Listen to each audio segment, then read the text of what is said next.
Jumpa lagi dengan saya di Martin Juni Channel. Sambil standby, tetap jaga diri, proteksi diri, pakai masker bila keluar rumah atau dimanapun pakai masker ketika kontak dengan orang lain. Kemudian jaga jarak minimal 2 meter. Cuci tangan yang bersih minimal 20 detik dengan 6 langkah. Itu cukup membantu. Kali ini saya tertarik ingin berbicara tentang sebuah peneguhan iman, sebuah kata-kata yang disampaikan oleh Yesus, kalimat yang disampaikan oleh Yesus kepada para murid-muridnya ketika Yesus menampakkan diri kepada para muridnya. Seperti dalam Yohanes pasal 20 ayat 29. Kata-katanya demikian, bahwa berbahagialah mereka yang tidak melihat namun percaya. Ya, ini adalah sebuah penegasan. Yesus ingin menegasikan bahwa iman yang muncul harus lahir dari sebuah pengalaman. Mengingat bahwa sebelum Yesus menampakkan diri, setelah kebangkitan, sebelum peristiwa kematian Yesus, begitu banyak peristiwa-peristiwa bersama murid-muridnya. Tentunya murid-muridnya itu menyaksikan dengan mata kepala mereka sendiri bagaimana Yesus tampil sebagai orang yang berkuasa, menyembuhkan orang sakit, membuat orang buta melihat, menyembuhkan penyakit kusta, membangkitkan Lazarus. Nah, kemudian peristiwanya adalah ketika Yesus menampakkan diri kepada murid-muridnya, dan pada saat itu Rasul Thomas tidak ada bersama-sama dengan murid-murid itu. Nah, ketika Yesus menampakkan dirinya, ketika pada saat Yesus menampakkan dirinya, Rasul Thomas tidak ada.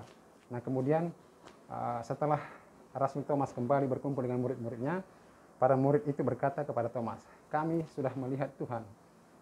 Seperti akhirnya respon Thomas pada saat itu sebagai seorang yang memang ya bukan juga tidak memiliki iman, tapi dia mau melihat kehadiran Tuhan secara pribadi. Dia mengatakan bahwa sebelum aku mencucukkan jariku ke lambungnya, sekali-kali aku tidak akan percaya. Ini menegaskan bahwa dia ingin rasa iman atau kepercayaan itu muncul dari sebuah pengalaman yang memang dialami secara pribadi. Ya, itu adalah bagian dari hidup kita yang sekarang ini juga memiliki sifat seperti Rasul Thomas. Itu tidak masalah, saya punya pengalaman itu. Nah, kemudian ketika 8 hari kemudian ya, Yesus menampakkan diri di hadapan Thomas. Ketika Yesus menampakkan diri di hadapan Thomas, Yesus mengatakan bahwa ulurkan tanganmu, cucukkan ke dalam lambungku. Lihatlah, janganlah engkau tidak percaya. Dan akhirnya setelah Thomas melihat itu dengan mata kepalanya sendiri, mengalami kehadiran Yesus, Rasul Thomas berkata, "Ya Tuhanku dan Allahku."